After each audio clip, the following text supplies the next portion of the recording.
तरी डोळे बंद कर की रे. थंड पाण्याचा शिडकावा दिला की आनंदून जातात. थोडा निसर्ग पाहिला की मनसोक्त हसतात. डोळे आहेत अनमोल ठेवा, त्यांच्याशिवाय आयुष्याचा रंगच फिका.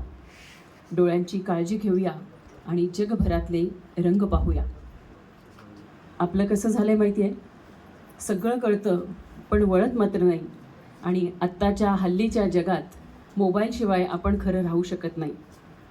यासाठी खरं तर ते गाणं त्याच्यासाठीच लिहिलं असावं की काय. काही वर्षांपूर्वी ते गाणं होतं बघा, अखियाँ मिलाऊ कभी अखियाँ चुराऊ, क्या तूने किया जादू, कभी घबराऊ कभी गले लग जाऊ, मेरा मुझ पे नहीं काबू. खऱ्या अर्थी आपल्यासाठी डोळ्यांच्या बाबतीत हे गाणं अगदीच खरं ठरतंय.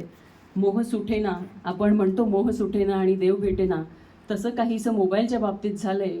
मोह सुटेना आणि मोबाईल खाली राहीना आणि सगळं कळतंय पण आता वाचता काही येईना.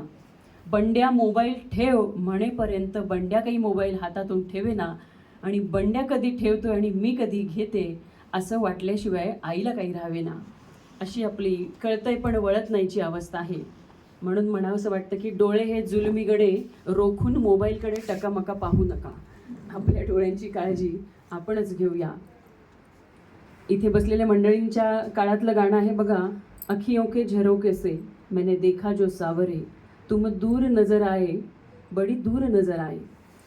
या गाण्यातनं खरं तर दृष्टीदोषच दिसतो. एक तर निकटदृष्टीता असावा किंवा दूरदृष्टीता असावा. म्हणजे आम्ही शाळेत असताना अभ्यास करताना दिसलं होतं की दूरदृष्टीता आणि निकटदृष्टीता हे गाणं जेव्हा जेव्हा ऐकायचो तेव्हा तेव्हा या ओळी आठवायचे की खरंच या हिरोला काही दूरदृष्टीचा निकटदृष्टीचा दोष तर नसेल ना.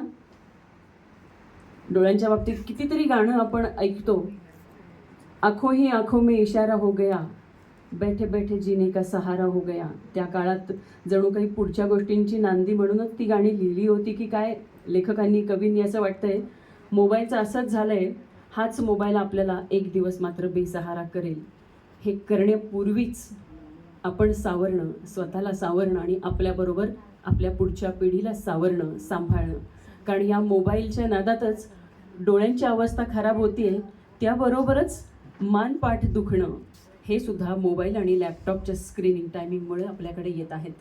त्यामुळे हे सगळे रोग आपल्यावर मोर्चा अवलंबून, मोर्चा घेऊन येऊन सगळं खराब करण्यापूर्वीच आपण सावध होणं गरजेचं आहे.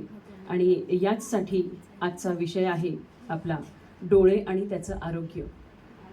यासाठी इथे उपस्थित असलेले डॉक्टर आपल्याला याविषयी मार्गदर्शन करणारच आहेत.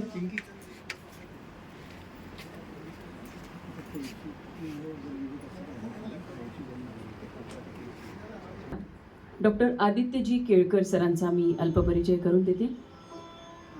खरं तर या दिग्गज व्यक्तींनी त्यांच्या शैक्षणिक कारकिर्दीतून स्वतःचा परिचय इतका उंच केलेला आहे की तो खरं तर या छोट्या मोठ्या कार्यक्रमांमध्ये अगदी छोट्या स्वरूपात करून देणं हे अगदी अवघड काम. नॅशनल इन्स्टिट्यूट, आपल्याला बघा हे शब्दसुद्धा उच्चारता येत नाहीत. हा जो शब्द आहे ॲप्थेल्मोलॉजी, मी 4 वेळा म्हणून घेतला माझ्याकडून आणि आपल्याला साधे शब्द उच्चारता येत नाहीत. तिथे हे डॉक्टर डोळ्यातल्या किती बारीक बारीक नसा शिरा काय म्हणूयात त्यांच्यावर कसं काम करत असतील, म्हणजे त्यांची नजर किती करारी असेल. त्यामुळे माझा म्हणण्याचा उद्देश तुम्हाला कळला आहे. हा शब्द जर चुकला तर क्षमस्व. नॅशनल इन्स्टिट्यूट ऑफ ॲप्थेल्मोलॉजी पुणे येथे व्यवस्थापकीय संचालक या पदावर कार्यरत आहेत. MBBS या प्राथमिक वैद्यकीय पदवीनंतर त्यांनी ॲप्थेल्मोलॉजी म्हणजेच नेत्र चिकित्सेमध्ये सुवर्ण पदकासह पदव्युत्तर शिक्षण पूर्ण केलं आहे. रेटिना शस्त्रक्रिया आणि लेझर शस्त्रक्रिया यामध्ये त्यांचे विशेष नैपुण्य आहे.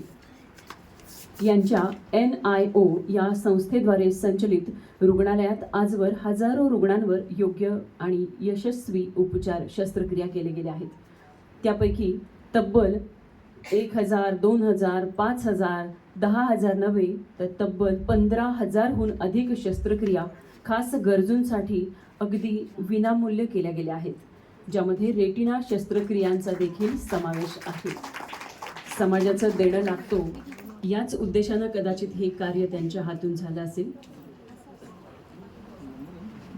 अमेरिकन सोसायटी ऑफ रेटिना स्पेशालिस्ट्स या संस्थेतर्फे दिला जाणारा पुरस्कार 5 वेळा प्राप्त करण्याचा मान डॉक्टर केळकर यांना मिळाला आहे आणि इतरही अनेक गौरव पुरस्कार त्यांच्या नावावर आहेत. डॉक्टरांचे नेत्र चिकित्सेवरील अनेक शोध निबंध आणि लेखही प्रकाशित आहेत.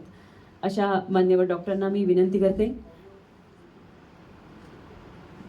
आपण व्यासपीठावर येऊन पुढची सूत्र सांभाळावी. तत्पूर्वी आपण या सोहळ्याची आणि या व्याख्यानमालेची सुरुवात गणेश वंदनेने करूयात.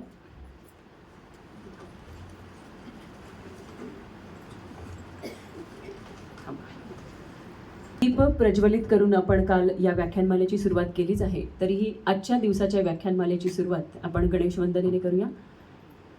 वक्रतुंड महाकाय सूर्यकोटि समप्रभ निर्विघ्नं कुरु मे देव सर्वकार्येषु सर्वदा. गणपती बाप्पा मंगल मूर्ती. छत्रपती श्री शिवाजी महाराज की. धर्मवीर छत्रपती श्री संभाजी महाराज की. भारत माता की जय. जिजाऊ. जय शिवराय. धन्यवाद.